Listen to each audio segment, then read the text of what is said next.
Hey everyone, welcome to Unique Ways with Thomas Gerard, an audio podcast. I had a really great guest on today. She's an award-winning designer with years of experience as a graphic designer, art director, and brand consultant. Until Sunday encompasses the versatile work she does, whether it's crafting compelling and trustworthy brand stories for cutting-edge tech startups, leading innovative digital designs for global organizations, or illustrating a captivating book. Please join me in welcoming as a re-recording Chiara Aliotta. Welcome. Hi, Thomas. Thank you for inviting me, and thanks for the beautiful introduction for about who I am. Thank you. Great. Are you ready for 20 questions? Yes, of course. Great. Question one. Tell me a little bit more about yourself. What do you do? My name is Chiara Aliotta, and as you said, I'm the founder of Until Sunday, which is a design studio started in 2012. My specialization is in brand design and UX, UI design. I work particularly with tech startups and not-for-profit organization. I also define myself as strategic storyteller, in the sense that I use storytelling in my design process, not just as a creative tool, but also to keep clients aligned and help them shape and articulate their mission and vision. Behind design work, I also teach regularly at the university and within companies. And I run a workshop focused on storytelling for designers. I have also an online course on Domestika, which is called the Narrative Web Storytelling Applied to UX UI Design. And I also share insights bi-weekly on my newsletter called The Sunday Tales. Perfect. Question two. What's a key piece of knowledge that makes you different? Your question reminds me of what Martin Neumeyer, and for those who don't know him, he's a brand expert and writer of books about branding, like The Brand Gap, Zach, and Brand Philip. And he asked to the brands usually, what's your zag? So, what's your piece? What makes you different? So, I think my zag, so what makes me different, is that I'm a multidisciplinary designer with strong roots in branding. And what really sets me apart is my ability to see every user interaction as part of a larger brand experience. So not just as an isolated touch points. So every project that I approach, I think of it as one of the many interactions the user will have with the brand, whether it's a product or a website or a service. And I think this perspective is very much shaped by my background in brand design and also influence how I create meaningful, cohesive experiences for my customers, my clients. Great. Question three. Why this of all things? Why do you do what you do? Um, I was born in a small city in Sicily, which is a place full of beauty, but also a lot of contradictions. Growing up there, I often look for ways to help people around me. And Sicily teach you that you have to be resourceful. And so Sicilian people actually are natural problem solvers because we don't expect solution to come from above. And that mindset shaped the way I see the world. There is always a better way to do things. And that drive eventually led me to design. And I always been drawn to creative things, especially for children.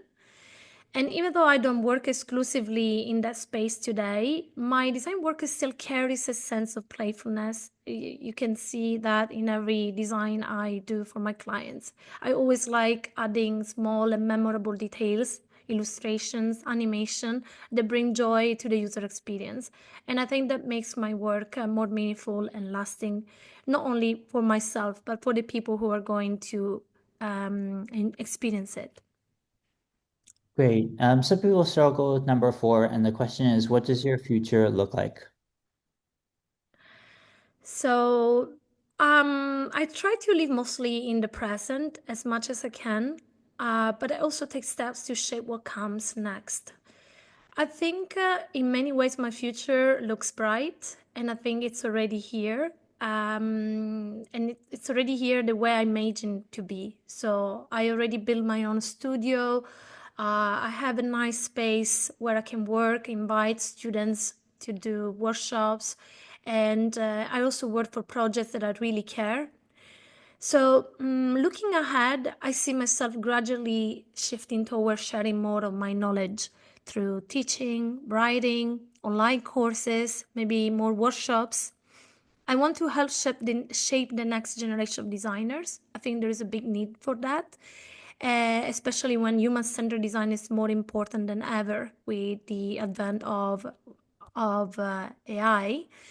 And as we interact more with AI and automated system, I believe we need designers who deeply understand human needs and design with empathy.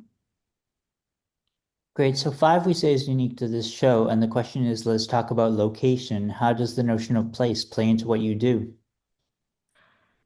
For me, place is deeply connected to creativity. When my mind is in a better place, I do better work. I moved 10 years ago on a Greek island, and even before the term digital nomad was widely known.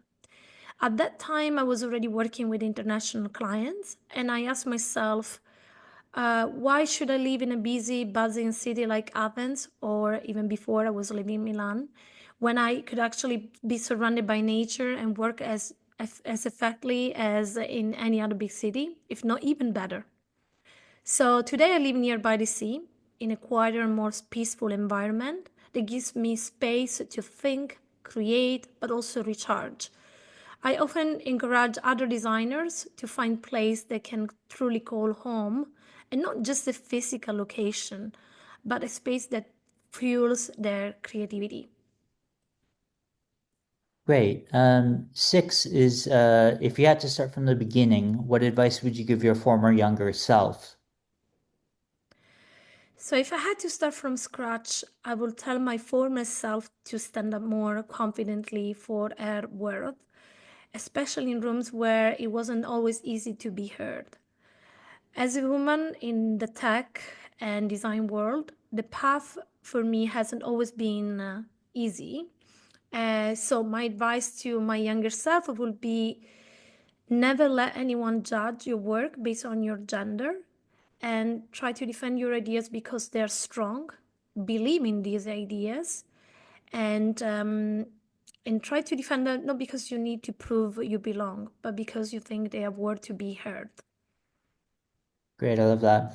What's a day in your life like? So, as I told you, I live on an island, so I usually start my day very early. And if the weather is warm, I like go for a swim, or I also sometimes do Pilates or I take a ballet class. I like to begin in general with a lot of movement, followed by a little bit of meditation and journaling, especially when I feel my mind is spinning because I have too many deadlines or it's a busy time of the year. So after that, so after this morning, which is dedicated fully to myself, I either walk or bike to my studio. And once in my studio, I have a small kitchen that looks like a very like a toy kitchen, but it's a cute kitchen that where I usually prepare my cup of tea and while I check my to-do list, which I usually prepare the day before. I often start the day reading some articles on UX, design, branding, or some LinkedIn posts of people that I follow. And as I work through the morning, then I have a proper lunch. Sometimes I take a bento box with me and I eat by the sea. And in the evening, usually it's more dedicated to family. I like cooking a lot, but I also like spending time maybe reading on my couch or relaxing and chatting with friends. Or sometimes we just snuggle on on our couch with my husband and with my cat, and we watch a movie. Where yeah, that's probably what we usually do, especially in winter time. Great. Eight is about lifelong learning. It's a popular topic. How do you stay up to date? So, lifelong learning is definitely important to me, and I try to stay up to date in a few different ways. So, first of all, I try to dedicate a few morning in reading some news and new blog posts. I usually follow the Smashing magazine. I really like. I used to follow it since I started becoming since I was a designer. It's one of the magazine I prefer reading in the morning. So I also follow some blogs on Medium on Substack, and I like reading articles by great voices on LinkedIn. Over the years, my work has become more structured, so that has given me space also to attend courses and also attend conferences where I'm not the speaker. And I still love printed paper, so I still love physical books. And I usually read 2 or 3 books about design related, and I also like reading a lot about psychology. So each month I dedicate a few hours in the morning reading some timeless classic in design and psychology. Great. 9 is about tools. You talked about this a bit, but do you use both digital and analog tools? Yeah, well, I because I consider myself a digital nomad, I probably think that I work most of my life, most of my days are, I use digital tools mostly, but I also like paper to take in notes. So for as a digital tools, I use Figma as probably my closest companion. Then of course the Adobe Creative Suite, Peach for presentation, Keynote, and because I work remotely, Slack and Google Drive and Dropbox are probably the next tools that I use mostly for collaboration and synchronized work with my clients and other teams remotely. And I also like journaling a lot, so that's I consider a tool. And I also use notebooks to keep my to-do list. I like it to be written rather than be online, because I really like the idea at the end of the day to just you know tear a line on top of the things I've done. I just feel very satisfying. Great. Halfway number 10, work-life balance, life-work balance. How do you deal with it? So both are important for me, and especially balance and self. And if you want to be creative, I realize later in my career that I really need balance between work and life, because when I'm not in that position, my creativity doesn't flow. So I try to take proper breaks during the day.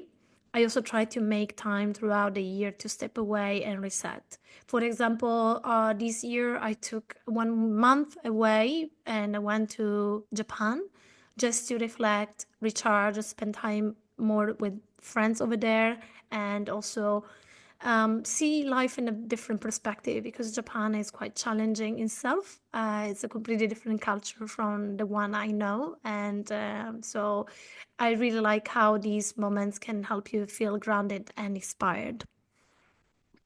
Great. And 11, if you weren't doing what you do now, what might you be doing? Um, I think there will be something very common to what I do right now, which is creating experiences. Maybe as a sommelier or throughout cooking or maybe hosting events or so probably that's what I would do. I also love spending time with children and I'm inspired by how they see the world. So maybe I'll be writing story for children as well or designing toys for them. In any way, something that is playful and imaginative. Great. And what would you not like to do with your career? I don't want to do anything that feels boring or disconnected. More importantly, I wouldn't want to do work that only benefits me or my clients. I always like to work for projects that bring purpose and impact to other people and contribute to something meaningful, something bigger than me or the project itself. Great. And do you have a favorite word, quote, or sentence? I do, and it's from my favorite actress, Audrey Hepburn. She says, nothing is impossible. The word itself says, I am possible. So this quote speaks to my journey, especially coming from a small city from in Sicily, where being a designer wasn't really seen as a realistic dream. I was seen as a dream. That's something realistic, not a profession. And I always wanted to push against the idea that something that couldn't be done means that it's impossible. So that quote reminds me that with imagination and perseverance, we can make things possible. Great. And 14, do you have a least favorite word, quote, or sentence? Yes, and it's exactly the word "it cannot be done" or "it's impossible." It's something in general I'm not able to accept as a final answer. If something seems impossible, usually I want to know why. And I also know that with enough effort and creativity, most things can be done. So, in general, dismissing idea without reasoning really goes against how I work and I live. Great. And you're choosing one word to describe yourself. What word do you choose? Probably repeated many times, but I will say creative. Even though I have friends and people who knows me that say charming, imaginative, visionary, but I would call myself a generally creative person. I try to bring imagination and a positive spirit to my work and life. So even I know that I'm not always doing this perfectly, I always do it intentionally. Great. And what keeps you up at night? So sometimes I stay up creating for myself. I have my own small stationery shop where I design items inspired by books that I like or read. And other times, what keeps me awake, it's an unsolved problem from the day. I often wake up with a solution, and I have a notebook near my bed where I can actually write down the ideas. Sometimes I'm too sleepy, so what I do is whispering the idea to my husband, and in the hope he will remember in the morning. Sometimes it works, he remembers it, sometimes it doesn't. But I do remember just because I told him. So it's a funny way, but it sometimes works. Yeah. Great. And what's a dream you're chasing? So one dream I'm chasing right now is to write a book about storytelling for designers. I imagine to be more like a manual for helping your designer navigating through the ups and downs of working as a sole entrepreneur or in a team. So that's one thing I'm right now trying to achieve, and I also love this book to become something that where I can base my teaching workshop or even create a masterclass. So that's one dream, and the other dream is more personal. There's no work related, and it's about living in Japan for a few years. Learning the language. The more I learn the language and the culture, I feel deeply connected to the Japanese culture, and I love to experience life there for a few years if I can. Um, but in many ways, in general, I think I'm already living my dream, and these are just other chapters of my life. Great. And last few here. What inspires you? So, inspiration comes from everyday life, from the things I read, by playing with the children. Most of them are the children of my friends, and or maybe from other people talks, from other friends' life, which are very different from mine. And I also find inspiration from traveling.